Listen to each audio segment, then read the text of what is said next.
வணக்கம். இன்றைக்கி நம்ம எந்த சாப்டர் பற்றி பார்க்க போகிறோம் அப்படின்னா சாப்டர் 2 பீப்புள் ஆஸ் ரிசோர்ஸ். அதாவது நம்ம கிளாஸ் 9th சாப்டர் 1 பார்த்து முடிச்சிட்டோம் எக்கனாமிக் சப்ஜெக்டில். இன்றைக்கி நம்ம அதோட கண்டினியூஷன் சாப்டர் 2 பார்க்க போகிறோம். அந்த சாப்டர் நேம் பார்த்திங்க அப்படின்னா பீப்புள் ஆஸ் ரிசோர்ஸ். சரிங்களா? ஃபர்ஸ்ட் ரிசோர்ஸ் அப்படின்னா என்ன அர்த்தம் தெரிஞ்சுக்கங்க. ரிசோர்ஸ் அப்படின்னா தமிழில் வளம். சரியா? இந்த இடத்துல எதை வளம்னு சொல்கிறாங்க அப்படின்னா மக்களை, அதாவது ஒரு கண்ட்ரியில் இருக்கிற பீப்புளை வந்து வளம்னு சொல்கிறாங்க. சரியா?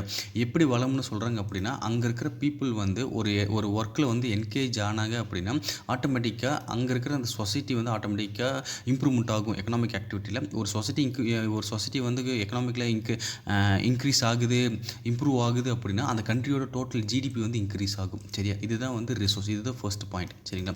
செகண்ட் பாயிண்ட் என்ன சொல்கிறாங்க அப்படின்னா இந்தியாவில் பார்த்திங்க அப்படின்னா இன்றைக்கி இருக்கிற பாப்புலேஷன் பார்த்திங்க அப்படின்னா 135.26 கோடி. சரிங்களா?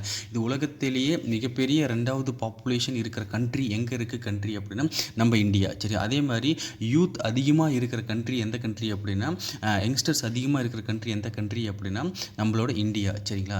அப்போ வந்து இந்த இவ்வளோ கோடி பேர் இருக்கிறாங்க, கிட்டத்தட்ட 135.26 கோடி பேர் இருக்கிறாங்க. இது வந்து ஒரு இவ்வளோ பாப்புலேஷன் வந்து ஒரு நெகட்டிவ் சைடில் மட்டும் நம்ம எப்பவுமே பார்ப்போம். பட் அப்படி வந்து பார்க்கவே கூடாது. இவ்வளோ பாப்புலேஷன் வந்து அந்த கண்ட்ரியோட சொத்து. அது வந்து ஒரு சாபக்கேடோ இல்லை வந்து அது வந்து ஒரு கடனோ அப்படி கிடையவே கிடையாது. ஒரு கண்ட்ரியில் வந்து இவ்வளோ பாப்புலேஷன் இருக்குது. அந்த பாப்புலேஷன்லேயும் பார்த்தீங்க அப்படின்னா யங்ஸ்டர்ஸ் அதிகமாக இருக்கிறாங்க அப்படின்னா அந்த யங்ஸ்டர்ஸ்க்கு தேவையான எல்லா ஃபெசிலிட்டியும் பண்ணி கொடுத்தோம் அப்படின்னா அவங்க ஆட்டோமேட்டிக்காக ஒரு ரிசோர்ஸாக கன்வெர்ட் ஆவாங்க. அதுதான் வந்து செகண்ட் பாயிண்ட்டோட மீனிங். சரியா?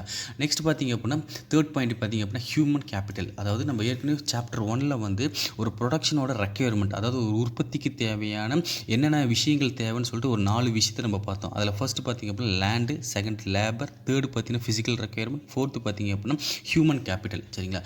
அதாவது ஹியூமன் கேபிட்டல் அப்படி என்னன்னா இப்போ நம்ம இந்தியாவில் பார்த்தீங்க அப்படின்னா யங்ஸ்டர்ஸ் வந்து அதிகமாக இருக்கிறாங்க. சரியா? அந்த யங்ஸ்டர்ஸில் பார்த்தீங்க அப்படின்னா அந்த யங்ஸ்டர்ஸ்க்கு தேவையான எஜுகேஷனையும் அவங்களுக்கு தேவையான ஹெல்த் ஃபெசிலிட்டியும் அவங்களுக்கு வந்து தேவையான ஒரு ஸ்கில் டெவலப்மெண்ட் ப்ரோக்ராம் எல்லாத்தையும் கண்டக்ட் பண்ணோம் அப்படின்னா அவங்க வந்து அந்த கண்ட்ரியோட ஆட்டோமேட்டிக்காக என்ன ஆவாங்க, ரிசோர்ஸாக கன்வெர்ட் ஆவாங்க, ஒரு வளமாக கன்வெர்ட் ஆவாங்க. அப்போ அவங்க ஆட்டோமேட்டிக்காக என்ன பண்ணுவாங்க, வேறு ஒரு கம்பெனியில் போய் ஜாயின் பண்ணி ஆட்டோமேட்டிக்காக வந்து ஒர்க் பண்ணுவாங்க. அது மட்டும் இல்லாமல் நம்ம என்ன பண்ணுவாங்க அப்படின்னா ஒன்று வேறு இடத்துக்கு வேலைக்கு போவாங்க, இல்லை சொந்தமாக வந்து ஒரு பிஸ்னஸை வந்து உருவாக்கி அந்த பிஸ்னஸில் வந்து நிறைய பேருக்கு வேலை வாய்ப்பு கொடுத்து அவங்களும் க்ரோத் ஆவாங்க, மற்றவங்களும் க்ரோத் பண்ண விடுவாங்க. ஆட்டோமேட்டிக்காக கண்ட்ரியோட ஜிடிபி ஆட்டோமேட்டிக்காக க்ரோத் ஆகும். அதுதான் வந்து ஹியூமன் கேபிட்டல். சரியா? எந்த ஒரு கவர்மெண்ட்டு இருந்தாலும் அந்த கவர்மெண்ட் அங்கே இருக்கிற மக்களுக்கு அவங்களுக்கு பேசிக் நீட்ஸான எஜுகேஷனு, ட்ரைனிங்கு, மெடிக்கல் கேர் இது எல்லாத்தையும் கொடுத்தாங்க அப்படின்னா அதுக்காக ஒரு அமௌண்ட் செலவு பண்ணுறாங்க பார்த்தீங்களா, அந்த அமௌண்ட்டு தான் வந்து ஹியூமன் கேபிட்டல்னு சொல்லுவாங்க. எந்த ஒரு கண்ட்ரி டெவலப்டு கண்ட்ரியாக இருந்தாலும் இல்லை டெவலப்பிங் கண்ட்ரியாக இருந்தாலும் ஹியூமன் கேபிட்டலில் வந்து அதிகமாக இன்வெஸ்ட் பண்ணாங்க அப்படின்னா அந்த கண்ட்ரி வந்து அதிகமாக நல்லா க்ரோத் ஆகும். அதுக்கு ஒரு நல்ல எக்ஸாம்பிள் பார்த்தீங்க அப்படின்னா ஜப்பான் பார்த்தீங்க அப்படின்னா உங்களுக்கு அங்கே நேச்சுரல் ரிசோர்ஸ் கம்மி தான், ரொம்ப அதிகலாம் கிடையவே கிடையாது. பட் அங்கே வந்து பார்த்தீங்கன்னா அந்த கவர்மெண்ட் வந்து ஹியூமன் கேபிட்டலில் வந்து நிறைய இன்வெஸ்ட்மெண்ட் பண்ணாங்க. அவங்க இந்த மக்களுக்கு தேவையான எஜுகேஷன், அங்கே மக்களுக்கு தேவையான ஹெல்த் ஃபெசிலிட்டி நல்லா டெவலப் பண்ணி கொடுத்தாங்க.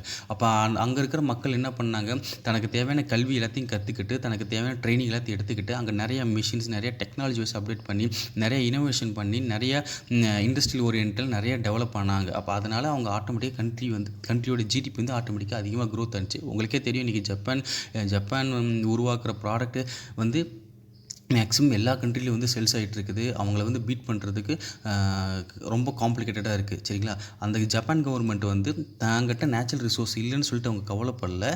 நம்ம மக்களுக்கு என்ன பண்ணனா அவங்களோட வாழ்வாதாரத்தை மேம்படுத்த முடியும்னு யோசித்து ஹியூமன் கேபிட்டலில் வந்து அதிகமாக அவங்க இன்வெஸ்ட் பண்ணாங்க. சரிங்களா? அதுதான் வந்து இந்த இடத்துல கொடுத்துருக்கோம். அதான் மெயினாக எஜுகேஷனும் ஒரு மனிதனுக்கு தேவையான கல்வி அறிவையும் அவனுக்கு தேவையான உடல் ஆரோக்கியத்தையும் ஒரு கவர்மெண்ட் வந்து பேசிக் நீடாக கொடுத்துச்சு அப்படின்னா அந்த ஒரு தனிப்பட்ட மனுஷன் வந்து ஒரு நல்ல ஒரு ஒர்க் பண்ணி தன்னையும் தன்னை சம்மந்தப்பட்ட சமூகத்தையும் மேலே உருவாக்க முடியும். அதுதான் வந்து நார்மலாக வந்து ஹியூமன் கேபிட்டல் அப்படின்னு சொல்லிட்டு. சரிங்களா? இதுதான் வந்து இந்த 4 பாயிண்டோட மீனிங்.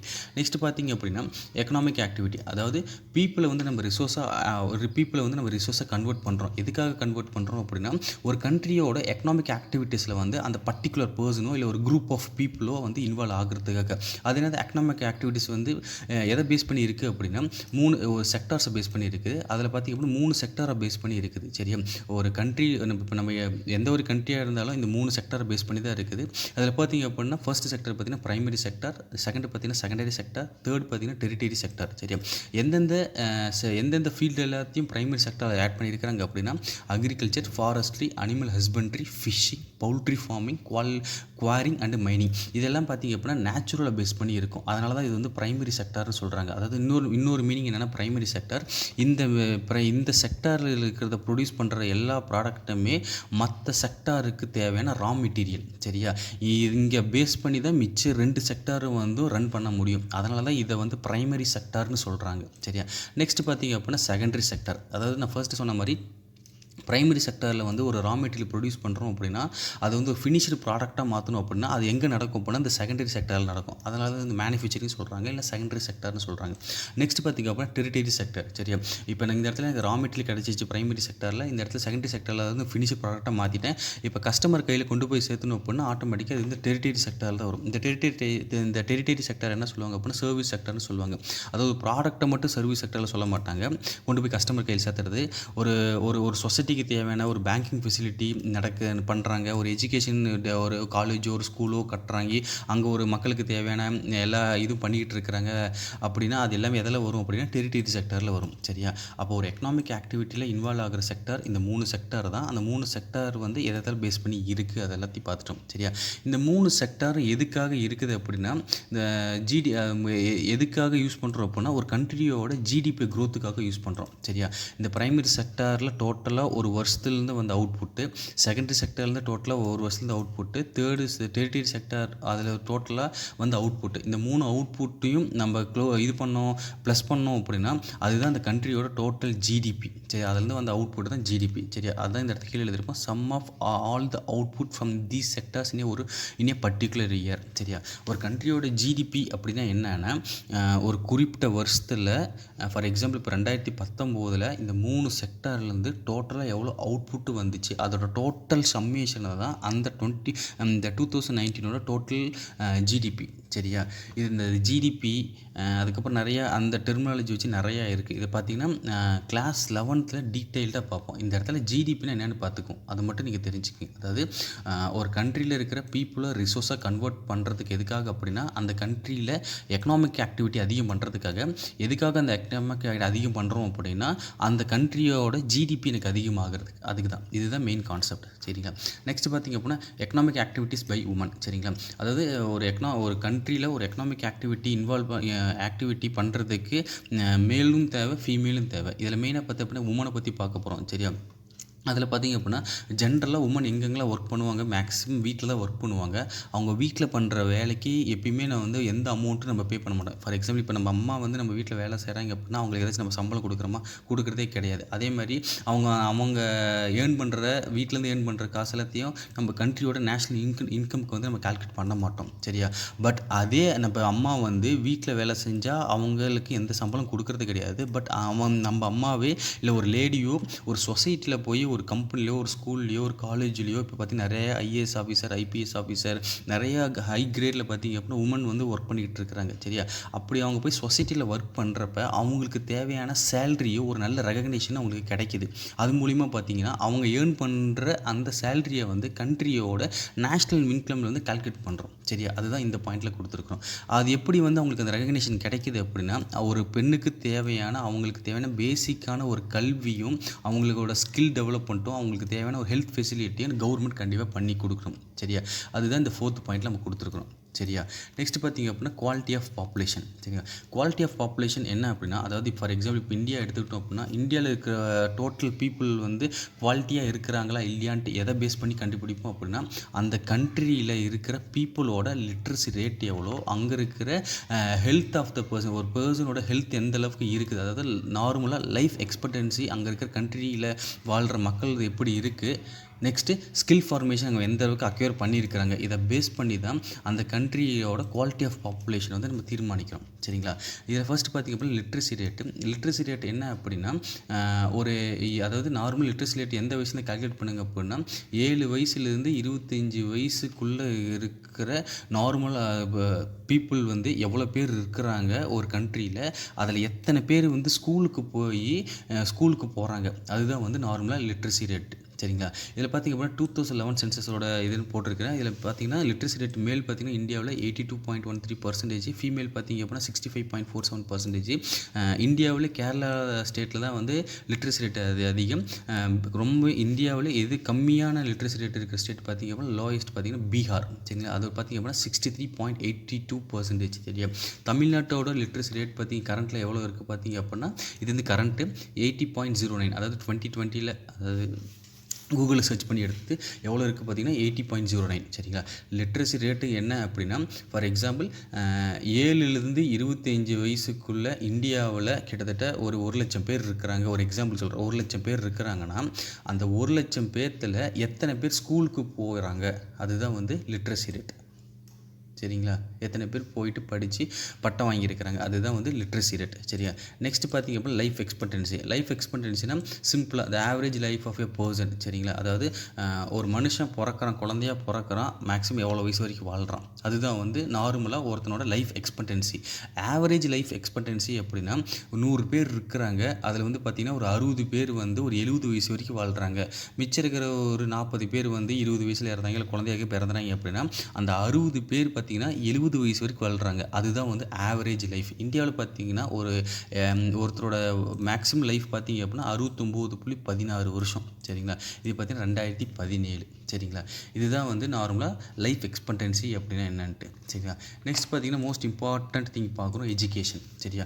அதாவது ஒரு மனுஷனுக்கு தேவையான கல்வி அறிவை கொடுத்தோம் அப்படின்னா அவன் சமூகத்தில் தைரியமாகவும் இருப்பான், யாரையும் வந்து எதிர்பார்த்து இருக்க மாட்டான், தன்னிச்சையாக சுயமாக சிந்தித்து சுயமாக ஒரு வேலையை பார்த்து தன்னை பார்த்துக்கும். அதுதான் ஒரு கல்விக்கோட பேசிக் நெசசரி, சரியா. இங்கே பார்த்திங்க அப்படின்னா education is important criteria for the human capital formation. அதாவது ஹியூமன் கேபிட்டல் ஃபார்மேஷனில் மெயினான விஷயம் வந்து பார்த்திங்க அப்படின்னா எஜுகேஷன் இருக்குது, ஹெல்த் ஃபெசிலிட்டி இருக்குது, அவனுக்கு தேவையான ஸ்கில் ப்ரோக்ராம் எல்லாத்தையும் டெவலப் பண்ணி கொடுக்கணும். இதில் மோஸ்ட் இம்பார்ட்டன்ட் திங் என்னென்னு பார்த்திங்க அப்படின்னா எஜுகேஷன், சரிங்களா.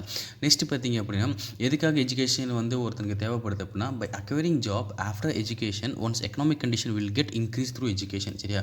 ஒருத்தனுக்கு எதுக்காக படிப்பு தேவைப்படுது அப்படின்னா இப்போ அதாவது ஸ்கூலிங் முடிக்கிறான், ஆர்ட்ஸ் ஒரு இன்ஜினியரிங் முடிக்கிறான், ஒரு ஆர்ட்ஸ் பேக்ரவுண்ட் முடிக்கிறான், எல்லாத்தையும் படித்து முடிச்சுட்டு ஆட்டோமேட்டிக்காக ஒருத்தர் வேலைக்கு போகிறான். ஒருத்தர் வேலைக்கு போகிறதுனால அவன் குடும்பத்தோட எக்கனாமிக் கண்டிஷன் வந்து க்ரோத் ஆகுது, சரிங்களா. அதே மாதிரி அவன் ஏர்னிங் பண்ணுறதுனால சொசைட்டிக்கு யூஸ் ஆகும், அப்போ சொசைட்டி ஆட்டோமேட்டிக் டெவலப் ஆகும். இதுதான் வந்து ஒரு படிப்போட பேசிக் நெசசரி, சரியா.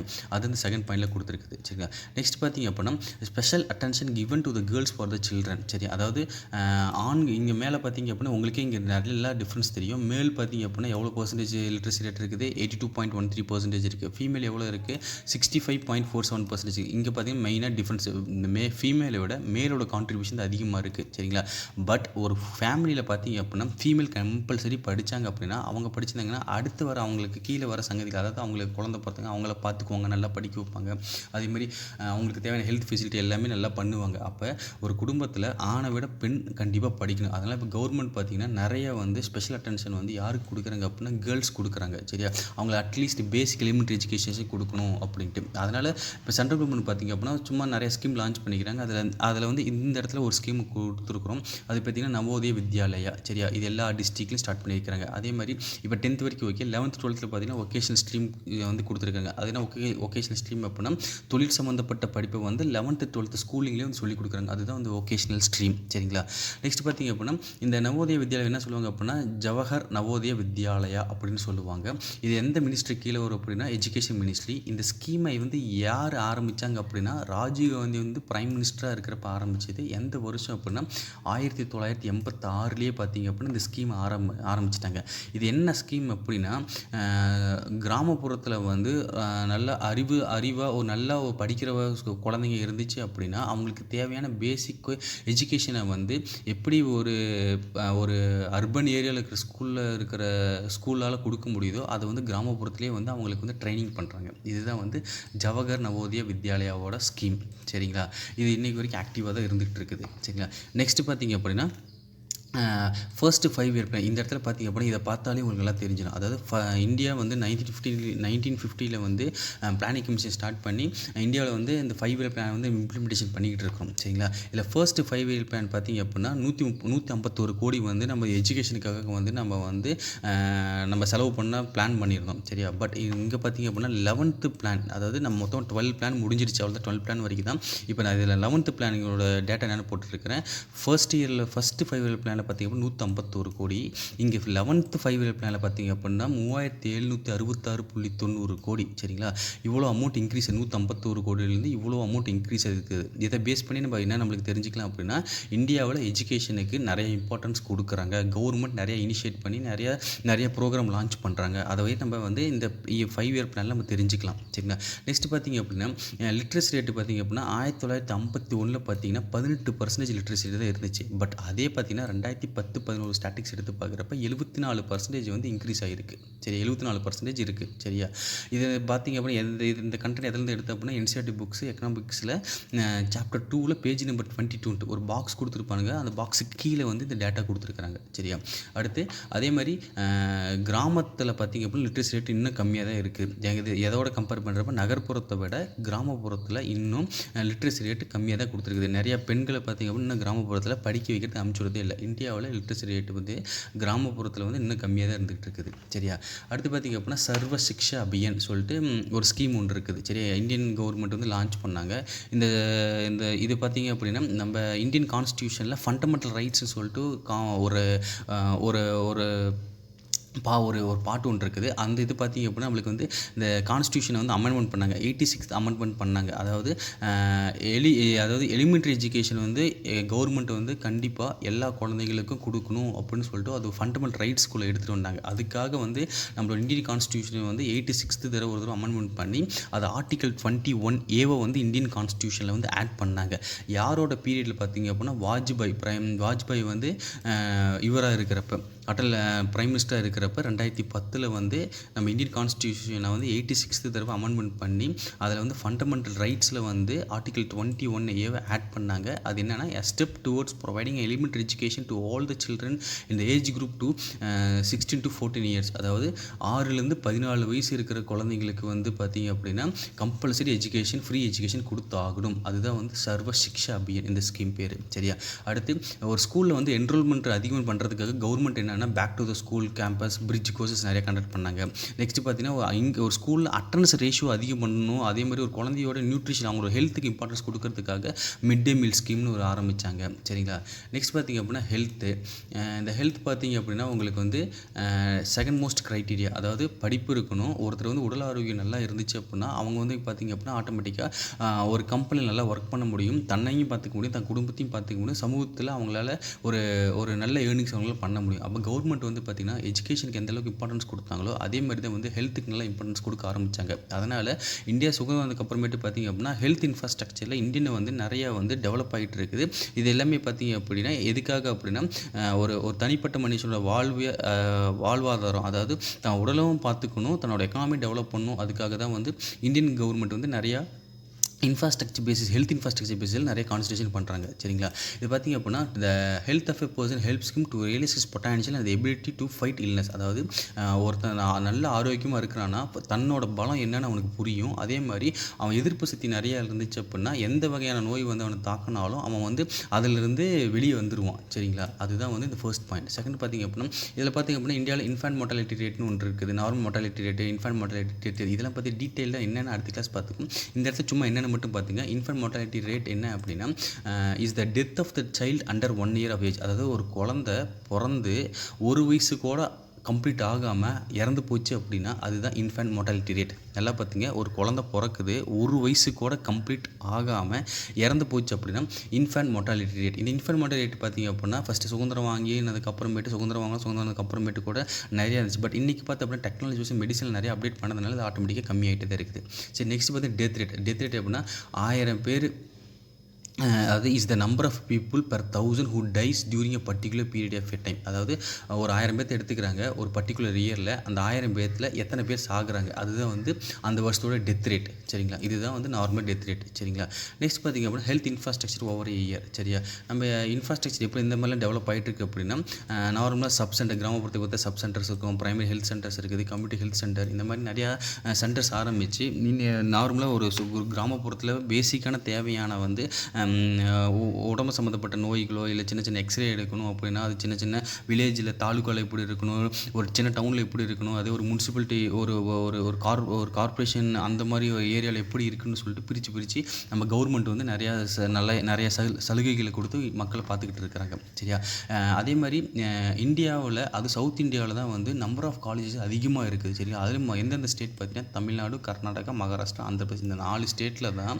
அதாவது இந்தியன் டோட்டல் இந்தியாவில் இருக்க எல்லா ஸ்டேட்லேயும் சவுத் இந்தியாவில் அதிகமாக இருக்குது. அந்த சவுத் இந்தியாவில் இந்த 4 ஸ்டேட்டில் தான் வந்து நம்பர் ஆஃப் காலேஜ் அதிகமாக இருக்குது. சரிங்களா, நெக்ஸ்ட் பார்த்திங்க அப்படின்னா அன்எம்ப்ளாய்மெண்ட். சரிங்களா, இந்த அன்எம்ப்ளாய்மெண்ட்னு எல்லாம் ஒன்றுமே இல்லை, படிச்சுட்டு வேலை கிடைக்காம இருக்கிறது, இல்லை வேலையே படிக்காதவனுக்கு வேலை கிடைக்காம இருக்குது, அதுதான் வந்து அன்எம்ப்ளாய்மெண்ட். சரியா, அதுதான் அன்எம்ப்ளாய்மெண்ட்டு. இந்த அன்எம்ப்ளாய்மெண்ட் பார்த்திங்க அப்படின்னா